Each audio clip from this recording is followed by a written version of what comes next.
जीत तो मिल गई लेकिन जवाब नहीं।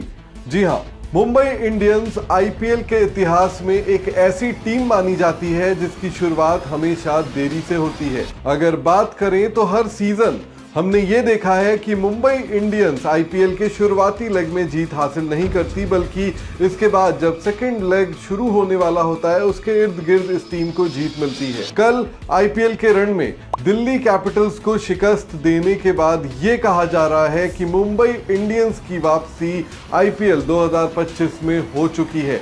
मुंबई इंडियंस एक ऐसी टीम जिसे एक के बाद एक टीमें इस सीजन मात दे रही थी, लेकिन दिल्ली में पहुंचते ही मुंबई इंडियंस की और हार्दिक पांड्या की किस्मत बदल गई। एक हारे हुए मुकाबले को मुंबई इंडियंस ने दिल्ली के अरुण जेटली स्टेडियम में जीता।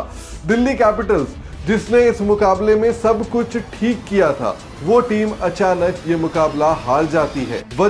वजह थे 3 रन आउट। लेकिन इस जीत के बाद भी हम ये क्यों कह रहे हैं कि जीत तो मिल गई लेकिन जवाब नहीं मिली? क्या रोहित शर्मा और हार्दिक पांड्या के बीच अब भी ठनाठनी है? आपको कल के मुकाबले से एक दिन पहले लेकर चलता हूं, यानी कि मुंबई इंडियंस और दिल्ली कैपिटल्स के प्रैक्टिस सेशन में। उस प्रैक्टिस सेशन की बात करूं तो वहां पर सब कुछ ठीक चल रहा था। मैं उस प्रैक्टिस सेशन में खुद मौजूद था। एक तरफ दिल्ली कैपिटल्स के कुछ प्लेयर्स जो है वो प्रैक्टिस कर रहे थे, दूसरी तरफ मुंबई इंडियंस की पूरी स्क्वाड जो है वो अभ्यास कर रही थी। साफ बात है कि दिल्ली कैपिटल्स को एक के बाद एक मुकाबलों में जीत मिली थी और उनके कुछ प्लेयर्स को आराम की जरूरत थी, इसलिए अक्षर पटेल समेत कुछ लिमिटेड प्लेयर्स ही प्रैक्टिस करने के लिए उतरे।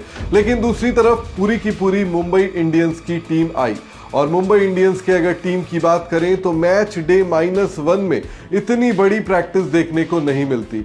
लेकिन मुंबई इंडियंस चूंकि एक के बाद एक मुकाबले हार रही थी, इसलिए उन्होंने पूरी की पूरी टीम को जो है वो प्रैक्टिस सेशन में मैदान के लिए लेकर आई।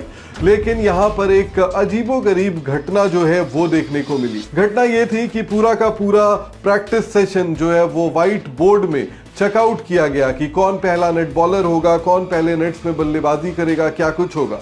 रोहित शर्मा अपने यूजुअल रूटीन को फॉलो करते हुए पहले फिटनेस पर उन्होंने अपने ध्यान दिया। उनके घुटने में जो है वो दाएं पैर के घुटने में एक स्ट्रैप भी बंधा हुआ था और उसके साथ ही वो दौड़े। इसके बाद रोहित शर्मा वापस ड्रेसिंग रूम में चले जाते हैं। फिर अंत में जब हर किसी की बल्लेबाजी टीम की खत्म हो जाती है, उसके बाद रोहित शर्मा आते हैं बाहर, थोड़ी देर नॉक करते हैं, फिर इंतजार करते हैं कि सेंट्रल विकेट कब खाली होगा। जब सेंट्रल प्रैक्टिस विकेट खाली होता है तब रोहित शर्मा अभ्यास करने जाते हैं। लेकिन इससे ज्यादा जो अजीबोगरीब चीज थी वो ये थी कि हार्दिक पांड्या इस पूरे प्रैक्टिस सेशन में किसी भी बड़े भारतीय प्लेयर से बात करते हुए नजर नहीं आए, ना ही रोहित शर्मा से, ना ही सूर्य कुमार यादव से, ना ही तिलक वर्मा से। लेकिन उन्होंने जसप्रीत बुमराह से थोड़ी बहुत बातचीत जरूर की थी। जब प्रैक्टिस सेशन में हार्दिक पांड्या पहुंचे थे, जब सबसे उन्होंने मुलाकात कर ली थी, इसके बाद जसप्रीत बुमराह उनके पास आते हैं और जसप्रीत बुमराह और हार्दिक पांड्या रणनीति पर बात करते हैं। हार्दिक पांड्या ने इसके अलावा जो है वो रिकल्टन से बहुत देर बात की थी, जयवर्धने से बहुत देर बात की थी, पोलार्ड से बहुत देर बात की थी।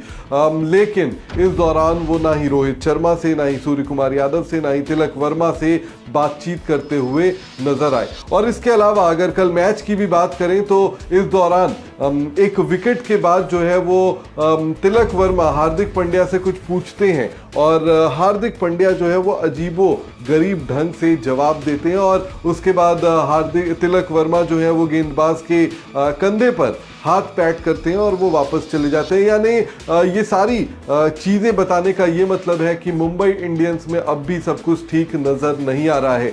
भले उन्हें ये जीत मिल गई है, लेकिन ये जीत भी जो है वो एक्सीडेंटल थी। एक्सीडेंटल इसलिए क्योंकि एक के बाद एक 3 रन आउट। दिल्ली कैपिटल्स ने कहाँ गलती की, कैसे गलती की, अगर आप उसे देखेंगे तो ये समझ में आएगा कि ये मुकाबला बस किस्मत कनेक्शन के थ्रू, सिर्फ भरोसे से जो है वो मुंबई इंडियंस ने जीता है। उम्मीद करते हैं कि मुंबई इंडियंस में इस जीत के बाद चीजें बेहतर होंगी, लेकिन अभी तक जो तस्वीरें देखने को मिली है उसे देखकर तो यही लगता है कि अब भी मुंबई इंडियंस में एवरीथिंग इज नॉट फाइन।